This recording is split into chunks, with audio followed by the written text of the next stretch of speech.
ya. Nggak ada yang main HP selama pembelajaran ibu. Terus juga buku yang sebelumnya tadi, kata pelajaran apa tadi sebelumnya? Matematika, simpan ya, ganti buku pembelajaran biologi. Oke. Fahrul, orang kamu panjang sih? Nanti kita razia. Nah, kukunya lagi panjang. Tengok tuh. Ih, kotor. Gak boleh kayak gitu ya.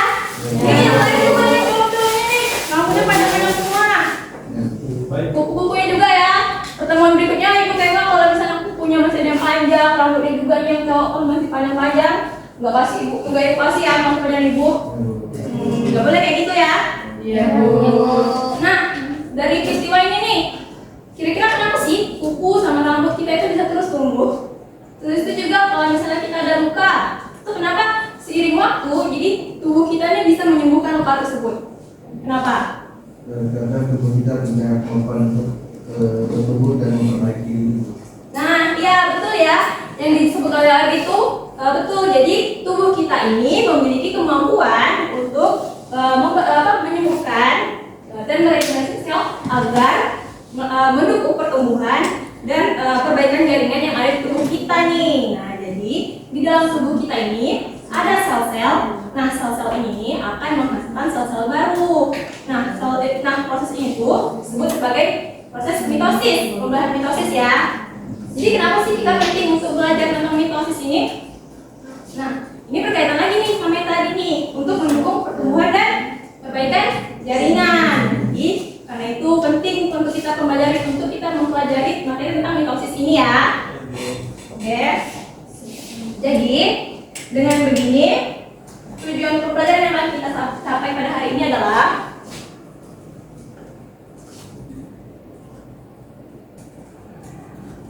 peserta didik mampu menjelaskan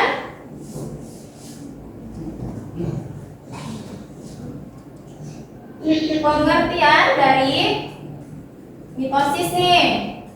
Kemudian gak cuma itu, ada juga peserta didik mampu mengidentifikasi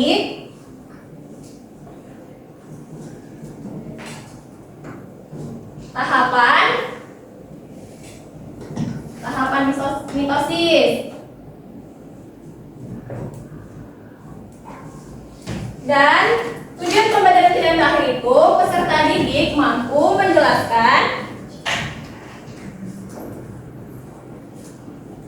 peran mitosis bagi pertumbuhan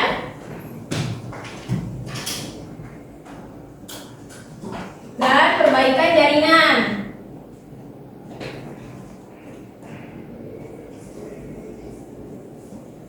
Nah, jadi ini ya tujuan pembelajaran kita pada hari ini ada berapa? Ada pengertian mitosis, kemudian tahapannya dan perannya ya. Oke, sebelum masuk pembelajaran, ibu ada sedikit tes nih. Silakan kalian kerjakan dulu ya.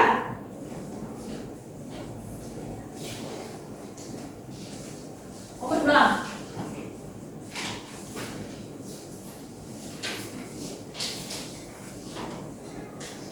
Silakan kerjaannya.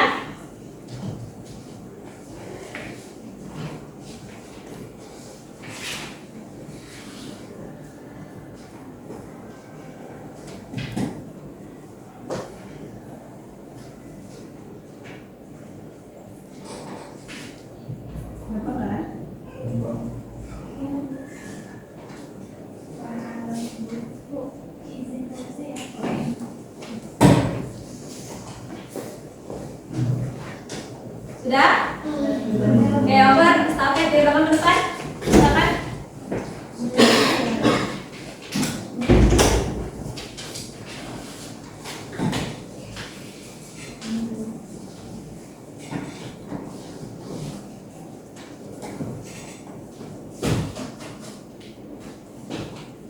Oke, jadi materi pertama kita itu tentang apa? Mitosis. Nah, apa sih mitosis itu? Mitosis apa? Merupakan proses ya pembelahan sel. Pembelahan sel yang bagaimana nih?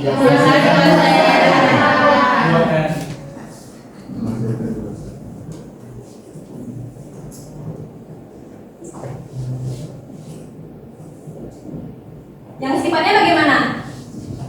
Yang sifat jumlah kromosomnya dan sifatnya sama dengan induknya. Sama dengan induknya.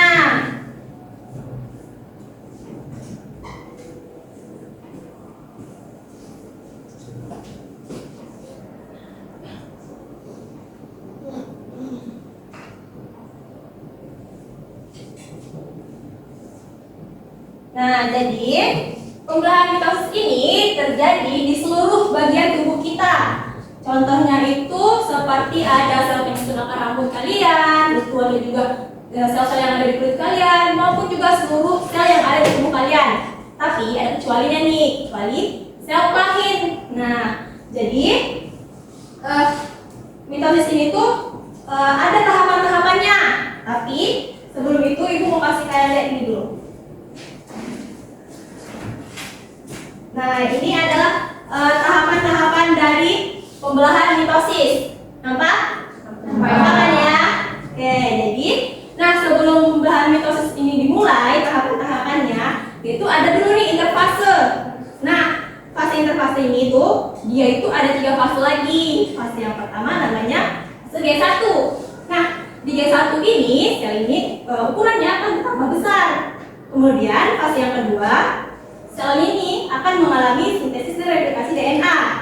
Kemudian fase yang ketiga itu ada G2 namanya, fase G2.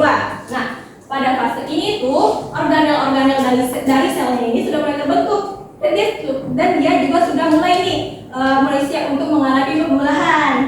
Nah, nih gambarnya nih fase interfase, nampak kan? Nah, ini tuh ada benang-benang kromatin nih yang warna kuning, warna ungu. Nah, kemudian yang warna putih ini ada membran inti dan juga nukleolusnya. Nah, ini yang interfase ya, gambarnya seperti ini. Apa kalian belakang? Nah, kemudian dari interfase ini lanjutlah masuk nih mulai ke tahap mitosis. Masuk ke tahap mitosis. Tahap pertama apa? Profase. Nah, di profase ini yang awalnya benang-benang kromatin ini kan awalnya kayak gini ya, kayak benang ya gambarnya ya. Kemudian di profase ini kemudian terbentuklah kromosom. Bentuknya kayak apa nih? Kayak X atau kayak kita kan? Nah, dia berubah nih bentuknya. Kemudian membran intinya warna putih-putih nih sama nukleolusnya tuh mulai hilang. Udah nggak ada lagi kan nih di profase? Ya, terus tuh juga sentrosomnya nih yang awalnya satu ini dia kemudian jadi ada di kutub yang berbeda kan? Ada yang atas, ada yang bawah. Nah, kemudian setelah profase masuk ke tahap yang kedua yaitu metafase. Nah, di sini kromosomnya kan awalnya dia sembarangan tempatnya kan? Kemudian di metafase jadi berjajar kan? Nah, berjajar sesuai dengan bentuk ekuatornya. Kemudian juga ada benang-benang spindel nih namanya nih. Nampak kan yang kayak titik-titik bersambung ini? Nah, itu namanya benang spindel. Kemudian setelah mengalami tahap metafase, kemudian masuk ke tahap anafase. Nah, di sini bentuknya mulai berbeda nih. Yang awalnya dia bulat jadi memanjang kan? Nah, ini diakibatkan adanya pembelahan inti sel. Jadi dia yang awalnya bulat tiba-tiba jadi memanjang gini. Bentuknya kayak kacang kan? Nah, kayak peanut kacang, ya kan? Jadi, terus juga selain itu kalau misalnya di metafase ini kromosom terbentuk kromosom kan? Nah, di anafase ini kromosomnya ini berubah menjadi kromatin. Nih kayak dibagi dua gitu kan ya? Setengah-setengah gitu kan jadinya. Nah, masing-masing ini dia akan bergerak nih di arah yang berbeda. Ini bergerak ke kiri, yang ini kemudian bergerak ke kanan. Dia kayak memisahkan gitu, kayak berusaha membelah. Terus tahap yang terakhir ada telofase. Nah, di tahap ini tuh dia udah mulai nampak kan kayak makin menipis gitu, kayak makin memecah gitu kan? Kayak makin bagi dua. Saya itu juga perbedaan apa lagi yang nampak? Ada? Ya, putih-putihnya ini kan membran inti atau juga nukleolusnya sudah muncul lagi. Yang awalnya ada, kemudian hilang, tiba-tiba ada lagi. Nah, kemudian untuk yang di tahap telofase ini akan diikuti dengan sitokinesis nih. Nah, di sitokinesis sudah terbagi menjadi dua sesuai dengan pengertian mitosis, yaitu menghasilkan buah. Nah, makanya itu dia jadi hasilnya dua kan? Itu sama kan kanan dan kiri? Nah, itu jumlah kromosomnya dan sifatnya sama dengan sel induknya. Nah, melalui tahapan-tahapan inilah mitosis ini sangat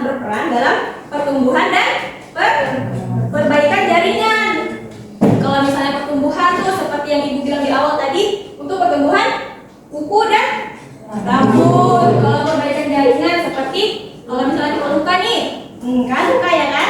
Kalau misalnya kita luka kan seiring waktu ini makin sembuh ya kan? Karena sel-sel yang rusak itu akan digantikan oleh sel yang baru melalui proses yang dinamakan mitosis. Nah, jadi sampai di sini ada yang ingin ditanyakan?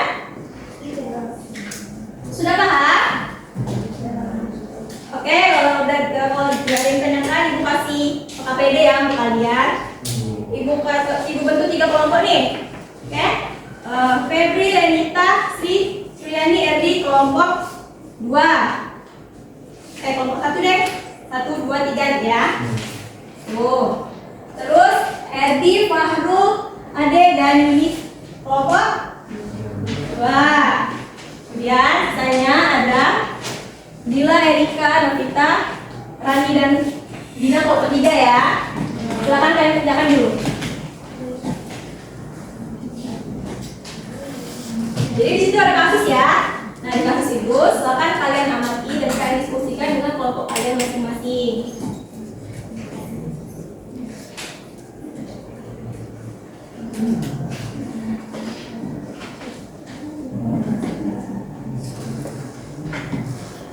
Gimana? Oh itu. Ini sebutin aja. Proses mitosis itu berpengaruh pada apa dalam pertumbuhan itu. Jadi kenapa dia bisa yang tinggi, ada yang rendah. Pokoknya ada kendala.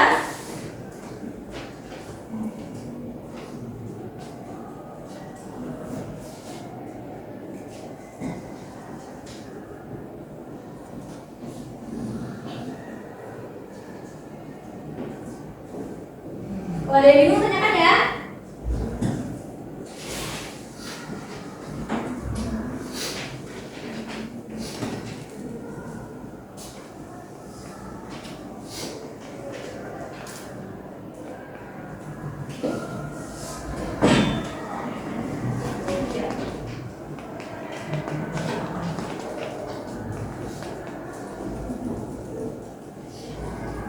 Ayo Novita, jangan main HP. Isi KPD-nya. Tadi untuk simpan HP-nya. Gak apa-apa, jawab aja sesuai pemahaman kalian aja.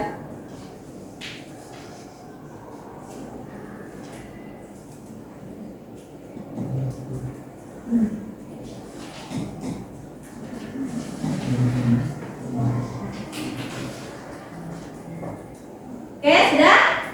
Lalu Sekarang tanggal berapa ya? 18 ya?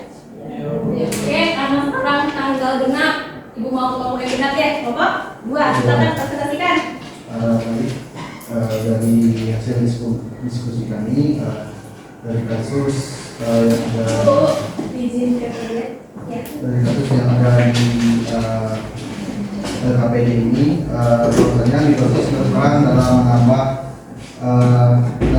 jumlah sel, terutama pada jaringan tulang di lempeng pertumbuhan. Semakin aktif pembuahan sel, semakin banyak sel tulang yang terbentuk sehingga tinggi badan bertambah. Itu untuk jawaban nomor 1. Nah, jadi untuk jawaban nomor 2, dari kasus ini kemungkinan siswa yang lebih tinggi memiliki aktivitas mitosis yang lebih aktif pada jaringan tulangnya. Sedangkan siswa yang lebih pendek mungkin mengalami pembuahan sel yang lebih lambat atau sudah mulai menurun. Nah, jawaban nomor 3, perbedaan tinggi badan dipengaruhi oleh laju mitosis yang berbeda pada setiap individu. Hal ini bisa dipengaruhi oleh faktor genetik dan kondisi tubuh masing-masing. Oke, kita apresiasi dulu ya dari kelompok 2. Oke, jadi gimana tanggapan kelompok lain? Ada yang ingin menanggapi? Ayo. Oke, silakan Gary. Nah, jadi mitosis tidak hanya menambah jumlah sel, tapi juga menjaga regenerasi sel pada lempeng pertumbuhan tulang panjang. Nah, proses ini dipengaruhi oleh hormon pertumbuhan, sehingga pertumbuhan tinggi badan merupakan hasil interaksi antara pembelahan sel dan juga regulasi hormon. Oke, jadi yang dijawab oleh kelompok 2 ya, yang dijelaskan oleh Erdi tadi, itu sudah benar ya. Kemudian yang dijawab oleh Erdi juga benar, walaupun jawabannya berbeda-beda, tapi ini saling melengkapi nih, tetap benar ya. Nah, jadi pada pertumbuhan perbedaan manusia ini kan beda-beda nih, ada yang tinggi, ada yang rendah kan. Nah itu tuh dipengaruhi oleh mitosis juga nih. Jadi dia tuh gak cuma untuk memperbanyak sel dalam mendukung pertumbuhan tiap manusia, tapi dia juga kan regenerasi sel di tulangnya itu. Kemudian dibantu juga ya oleh hormon yang jadi kan. Kemudian tiap-tiap manusia ini laju mitosisnya juga berbeda-beda kan. Tadi dijelaskan oleh Erdi. Nah selain itu juga dipengaruhi oleh faktor kan. Ada faktor apa tadi? Ayo simak kan yang Erdi bilang. Ada faktor genetik dan kondisi tubuh manusia yang berbeda-beda. Nah, jadi setelah belajar tentang mitosis ini, kira-kira kalian gimana sih perasaannya? Masih ada yang kurang ngerti nggak? Atau sudah paham? Paham? Gimana perasaan kalian setelah belajar ini tentang mitosis? Senang? Senang Farul? Kamu senang-senang aja, tapi rambut sama kuku tambah dipotong. Kalau kayak gitu ibu yang gak senang. Minggu depan potong ya. Awas kalau ibu masih rambutnya panjang gitu. Oke? Jadi sebelum itu ibu mau deh tolong Priani simpulkan pembelajaran kita pada hari ini. Jadi kesimpulan dari materi yang disampaikan itu, kalau mitosis merupakan proses pembelahan sel yang menghasilkan dua sel anak yang identik. Proses ini berlangsung mulai dari interfase lalu melalui empat tahapan, pada fase, metafase, anafase, dan telofase, yang kemudian terjadi sitokinesis. Melalui tahap tersebut, mitosis berperan penting dalam pertumbuhan makhluk hidup dan perbaikan jaringan. Oke, betul ya yang dijelaskan oleh Suryani tadi. Jadi dapat disimpulkan. Yang pertama itu ada pengertiannya kan? Apa tadi?